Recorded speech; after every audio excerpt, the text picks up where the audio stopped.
Hello, मेरा नाम है आर्यन और मैं आज एक क्राइम बेस्ड स्टोरी के ऊपर बात करने वाला हूँ। कुछ लोग ऐसे होते हैं जो बिना आवाज़ बिना बताए बस गायब हो जाते हैं, और इस बार जो गायब हुआ था उसके पीछे की सच्चाई जानकर आप भी सोचने पर मजबूर हो जाओगे। और ऐसे ही हॉरर, मिस्टीरियस और क्राइम बेस्ड वीडियोस आकर आपको पसंद है तो इस चैनल को सब्सक्राइब और लाइक करते हुए जाना। तो अब शुरू करते हैं। 10:50 हो रहे थे। विशाल अपने रूम में अकेले बैठा हुआ था। हेडफोन्स लगाकर उसका लेक्चर अटेंड कर रहा था। हॉस्टल के बाहर बहुत जोरों से बारिश भी शुरू थी। ऊपर से हॉस्टल में उस समय कोई भी नहीं था, मतलब सब अपने रूम में प्रॉपर लेक्चर कर रहे थे। सब कॉरिडोर खाली था पूरी तरह से। जैसे ही लेक्चर खत्म होता है वैसे ही विशाल के फोन पर एक टेक्स्ट आता है। जो नंबर से वो टेक्स्ट आया था वो नंबर पे किसी का नाम, किसी का कुछ भी डीपी वगैरह कुछ नहीं था। वो सोचता है कि ये किससे आया, मतलब कुछ समझ नहीं रहा था किसने भेजा। और उस टेक्स्ट पर लिखा हुआ था कि 24 आवर्स के अंदर अपने फ्रेंड को ढूंढ लो वरना बहुत देर हो जाएगी। विशाल को लगा कि कोई प्रैंक कर रहा होगा, पता नहीं कोई मजाक कर रहा है, पर उसे हल्का सा डर भी लग रहा था वो टेक्स्ट पढ़ने के बाद। और कुछ ही देर बाद 10 मिनट में उसको एक अगला टेक्स्ट आता है उसी नंबर से। उसमें लिखा हुआ था कि अपने फ्रेंड को अगर तुम ढूंढना चाहते हो तो टेरेस के ऊपर अकेले आना। उसका फ्रेंड जो था, उसका फ्रेंड का नाम उस नंबर पर लिखा हुआ था निखिल। उसका निखिल जो उसका बहुत ज़्यादा बेस्ट फ्रेंड था, जो उसे वो बहुत पहले से जब से हॉस्टल में आया था तब से वो उसको जानता था। विशाल निखिल का फ़ोन ट्राई करता है बहुत देर तक, पर उसका फ़ोन पूरी तरह से स्विच ऑफ आ रहा था। तो बिना सोचे समझे विशाल टेरेस की तरफ जाने के लिए निकल जाता है। और टेरेस की तरफ जाने का पूरा रास्ता पूरा अंधेरे से भरा हुआ था। बाहर बारिश भी हो रही थी और बहुत तेज हवा चल रही थी। जैसे ही वो टेरेस का दरवाजा ओपन करता है तो वहां पर किसी ने पूरी तरह से लाइट गला दी थी, मतलब बिल्कुल ही अंधेरा था ऊपर। बस हल्के से उजाले में उसे एक आदमी खड़ा हुआ दिखता है जो हुडी और मास्क में था। वो आदमी विशाल को बस इतना ही बोलता है कि कल रात तक 50,000 का बंदोबस्त कर देगा। अगर पुलिस को बताने की कोशिश की तो तुम्हारा दोस्त कभी नहीं मिलेगा। इतना ही सुन के विशाल बहुत ज़्यादा डर जाता है और वहीं पर जम जाता है।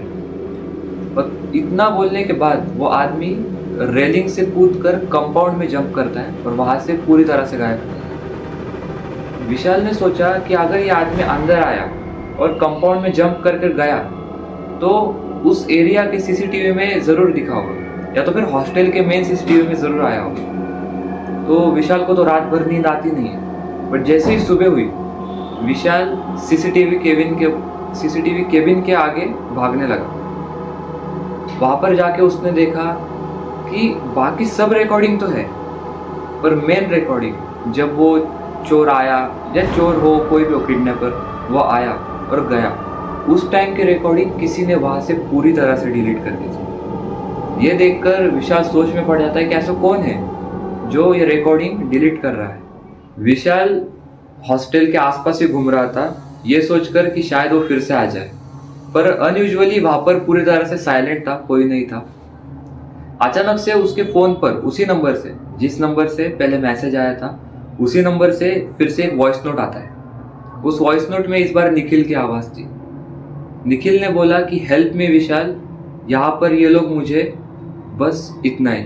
वो वॉइस नोट हाफ में ही कट हो चुकी थी। विशाल उस वॉइस नोट को बार बार लूप में सुन रहा होता है कि शायद कोई क्लू मिल जाए, और उतने में अचानक उसे बैकग्राउंड में एक मशीन का आवाज़ आता है। मशीन मीन्स एक मेटेलिक आवाज़ आता है जो एक मशीन का ही हो सकता है। तो ये सोचकर उसे अजीब लगता है, ये सुनकर भी उसे अजीब लगता है कि ये आवाज़ किस चीज़ का होगा। तो विशाल को एक आइडिया आता है कि मैं निखिल की लास्ट लोकेशन चेक करता हूँ। तो विशाल अपना फ़ोन निकालता है और निखिल की लास्ट लोकेशन चेक करता है। तो वो देखकर वो शॉक हो जाता है, बिकॉज ऑफ वो उसके हॉस्टल से 3 किलोमीटर दूर एक फैक्ट्री से आ रही होती है जो कुछ दिनों से बंद थी मतलब। तो बिना सोचे समझे और बिना देर किए विशाल वो फैक्ट्री की तरफ निकल जाता है। विशाल फैक्ट्री की तरफ जब जा रहा होता है तो रास्ते में वो पुलिस को इन्फॉर्म करते हुए जाता है। जैसे ही वो फैक्ट्री पहुंचता है तो फैक्ट्री में पूरी तरह से अंधेरा था। वॉल्स के ऊपर मार्क्स थे ब्लैक कलर के जो ऑयल से बने हुए थे, फ्लोर के ऊपर फुटस्प्रिंट के मार्क थे। और अचानक से उसे वेयर हाउस के लास्ट रूम से वॉइस आती है।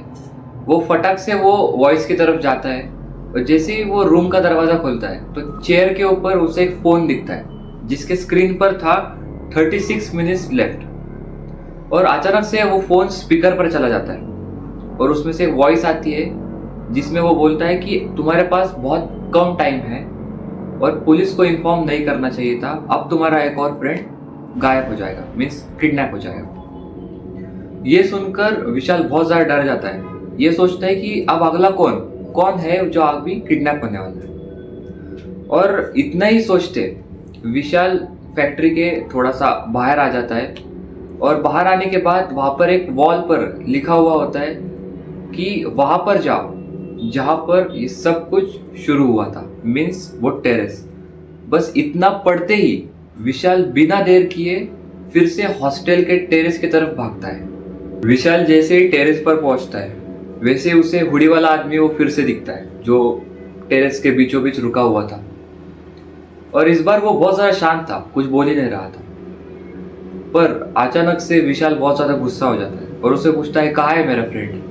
तुम्हें पैसे चाहिए ना, पर तुम जबरदस्ती क्यों कर रहे हो ऐसे?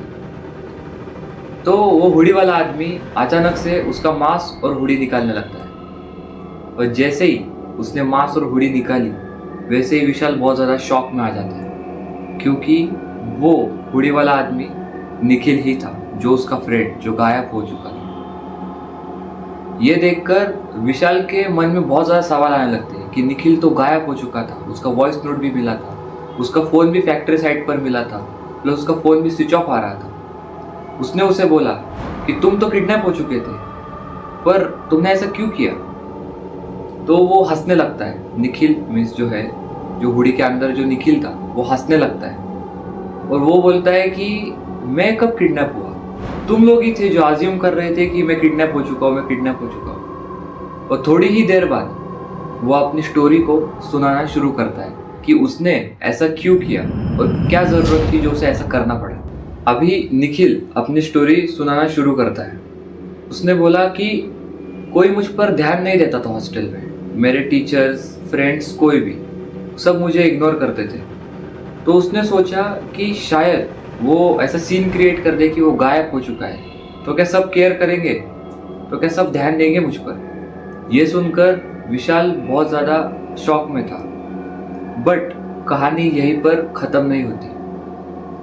उन दोनों के अलावा भी उस टेरेस पे कोई था जो निखिल के पीछे खड़ा हुआ था, जो उन सब की बातें सुन रहा था। और अचानक से वो आदमी निखिल के गले पर चाकू रखता है और उसे बोलता है कि मैं यहाँ का रियल किडनैपर, यहाँ पर मैं रियल किडनैपर रैकेट चलाता हूँ और तुम लोगों ने ऐसा फेक सीन क्रिएट कर कर पुलिस को अलर्ट कर दिया है और अब तुम दोनों को मरना पड़ेगा।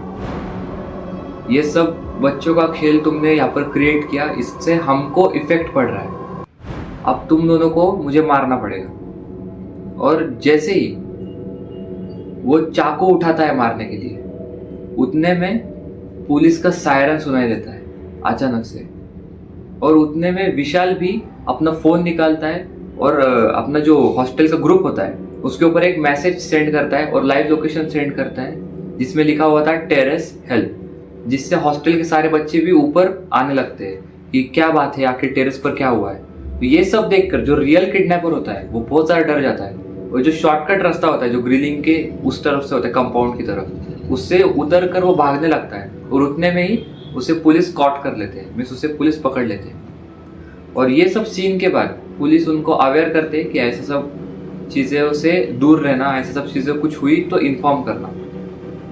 और ये सब घटना हो जाने के बाद निखिल विशाल की तरफ जाता है और उससे माफ़ी मांगने लगता है कि सॉरी, मैंने ये सब किया, ऐसे मुझे लगा था कि मजाक है, बट मुझे नहीं पता था ये चीज़ इतना ज़्यादा ओवर क्रिएट हो जाएगी। तो ये सब सुन के विशाल एक ही चीज़ बोलता है उसको कि किडनैपिंग, किसी की किडनैपिंग और अपने अपनों की किडनैपिंग किसी के लिए मजाक नहीं होती।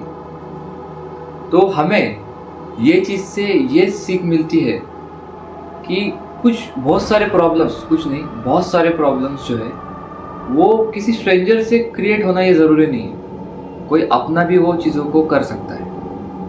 अगर आपको ये वीडियो पसंद आई हो और ऐसे ही और वीडियो चाहिए तो इस वीडियो को लाइक एंड चैनल को सब्सक्राइब ज़रूर करना। Now bye.